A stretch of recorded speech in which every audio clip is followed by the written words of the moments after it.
네, 오늘 오전 경기 부천의 한 전통시장에서 트럭 돌진 사고가 발생해 현재까지 2명이 숨지고 18명이 다쳤습니다.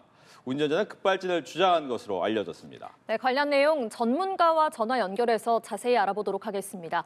백승주 한국열린사이버대 소방방재학과 교수와 연결돼 있습니다. 교수님 나와 계십니까? 네, 나와 있습니다. 네, 지금 60대 운전자가 급발진을 주장을 하고 있습니다. 아마 시장 내에서 발생한 과거에 이런 유사한 급발진 주장 사고가 있었죠? 네, 그렇습니다. 지금 조선호텔 쪽도 그렇고 지금 시중에서 급발진 사고 인구 밀집 지역에서 이렇게 갑자기 돌발적으로 인명 피해를 일으키고 있는데요.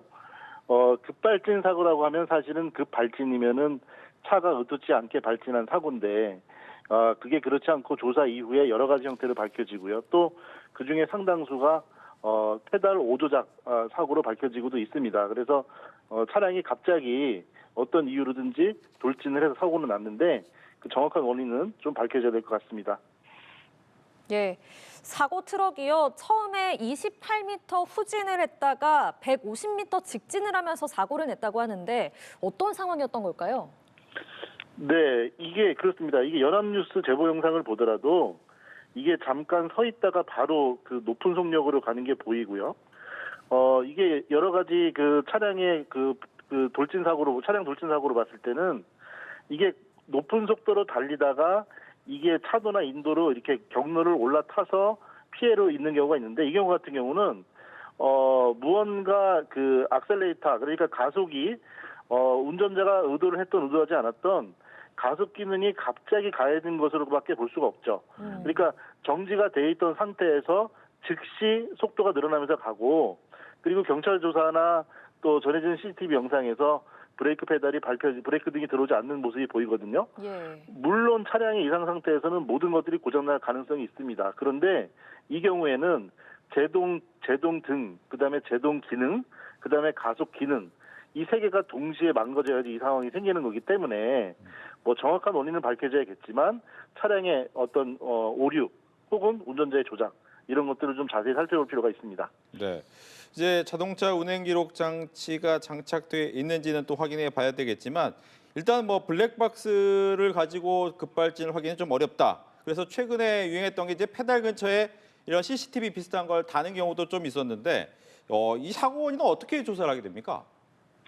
네, 차량의 그 EDR 기록 장치는 완전히 의무화가 안 돼 있는 상태고요. 지금 해당 차종 같은 경우는 그 1톤 화물차 같은 경우는 생산 시기에 당연히 의무 상태가 아니었기 때문에 그 기록 장치가 있을 확률은 매우 낮고요. 그리고 사실은 운전자가 직접 자기 차량의 발 쪽에 조작하는 페달에 CCTV 그 블랙박스를 추가로 카메라를 달기도 하는데 또 그런 경우도 역시 많이 드물죠. 그래서 이런 경우에 그 전자제어 장치가 매우 높게 있는 일반 세단이나 고급형 차량 같은 경우는 당연히 여러 기록 장치가 있는데 과거의 화물차 사고 사례에서도 보면은 기록 장치가 사실 전무했던 경우가 다수 있습니다. 그래서 그 정확히 어디까지 수준까지 기록되었는지는 이제 조사를 해봐야 되겠지만 일단은 지금 현재 상태에서는 운전자도 조사를 하는 중이고 차량도 끌어와서 지금 점검을 시작했기 때문에 그 조사는 좀 정확히 해본 다음에 밝혀질 것 같습니다. 예, 이번 사고로 현재까지 2명이 숨지고 18명이 다친 것으로 전해지고 있습니다. 전통시장이 워낙에 점포들이 좀 밀집해 있고 또 오래된 전통시장의 경우 어떤 일반 건물처럼 콘크리트 구조물이 견고하게 좀 없는 경우가 있잖아요. 그래서 사고에 취약했던 부분도 있었을까요? 네, 그런 부분 물론 있습니다. 현재 이 차량이 60대 운전자이신 걸로 전해지고요. 그리고 차량도 보면 화물차이고 시장 안으로 들어와 있고 뒷부분에 이렇게 그 물탱크도 실려 있는 걸 보면 혹시 이제 조업 차량일 수도 있습니다. 그래서 차량과 인도를 구분하고 특히나 전통시장에서 차량 진입을 막더라도 조업 차량이 드나드는 것은 또 어쩔 수가 없거든요.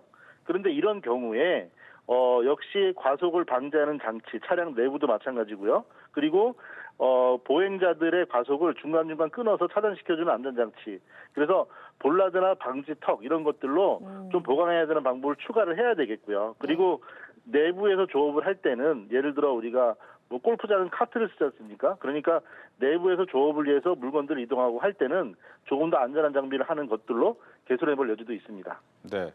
이번에 이제 사고를 낸 운전자가 이제 60대 운전자로 알려졌습니다. 60대 운전자를 고령으로 분류할지 좀 논란이 있을 수 있지만 이제 과거 7, 80대 운전자들, 즉 고령 운전자에 대한 안전대책 강화 필요성 얘기가 계속 나왔잖아요. 이 부분은 어떻게 해야 됩니까?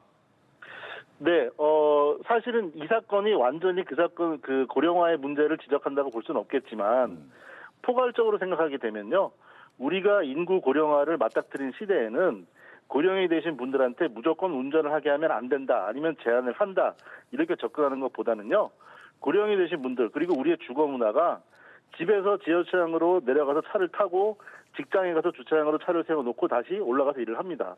이런 식의 생활 문화에서는 고령자라고 해서 운전을 하지 못하게 했다가는 생존권을 박탈하는 것이 되거든요. 네. 그러니까 주거 문화와 우리의 업무 문화, 교통, 도시 설계부터도 고령화가 운전을 적게 해도 충분히 사회생활을 하실 수 있도록 그런 것들을 인프라를 구축하는 것이 근본적인 해결책이라고 할 수가 있죠. 예.